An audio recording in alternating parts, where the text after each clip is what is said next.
Assalamualaikum warahmatullahi wabarakatuh. This is Farah and may napanood kasi akong video. Kakatapos ko lang siyang panoorin. Viral. So, hindi na ako mag-mention, hindi ako mag-name drop. Pero, doktor siya na ang medyo nakaka-trigger dun sa sinabi niya na parang hindi nga Muslim country ang Pilipinas. And bakit ginawang holiday ang Eid? Kung gusto raw natin maging holiday ang Eid, lumipat doon ng Malaysia or Indonesia kung tatanggapin tayo. Parang, hindi naman po lahat ng nasa Pilipinas ay same religion nyo. Diba? So, nasaan yung respeto sa bawat isa, sa belief ng bawat isa, and nasan yung masyadong nagamit yung freedom of speech, no? Pero, hindi na to, it's not about the freedom of speech anymore kasi, siya may tinutumbok ka na tao or mga tao. And, like, who are you to say that?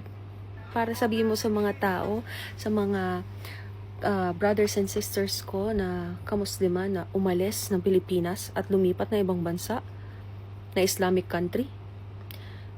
Even sa ibang bansa. Napapanahon siya, hindi ko alam, for clout, para mag-viral.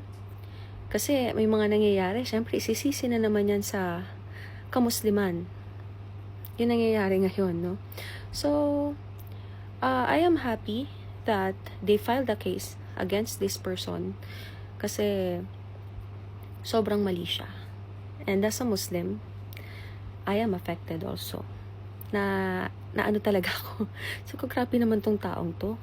Short clip lang yung napanood ko and marami pa siyang sinabi palang iba.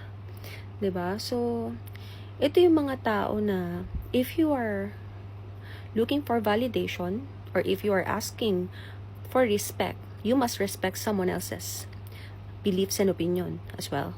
And especially ang religion, hindi nga dapat 'to pinagtatalunan . Magkakaiba tayo ng iniisip, magkakaiba tayo ng gusto. So, bakit may pipilit yung sayo? Halimbawa, sa katulad namin. So, yun lang. Hindi lahat talaga ng nakapagtapos, hindi lahat ng matalino ay nagagamit sa tama, ang katalinuhan. No? Sana, inshallah, wag mo ma-experience na ikaw naman ang sinasabihan ng mga ganyang bagay. And always, ang dami nang nangyaring gantong bagay, no, na hindi pa ba natuto na before ka mag-post, pag-isipan mo muna. Talaga, hindi hindi talaga okay yung mga sinabi niya. But anyways, ayun lang, sharing my reaction and honest opinion about it because I do have a freedom of speech as well. So, yun lang. Inshallah, mag-reflect siya sa ginawa niya. Inshallah.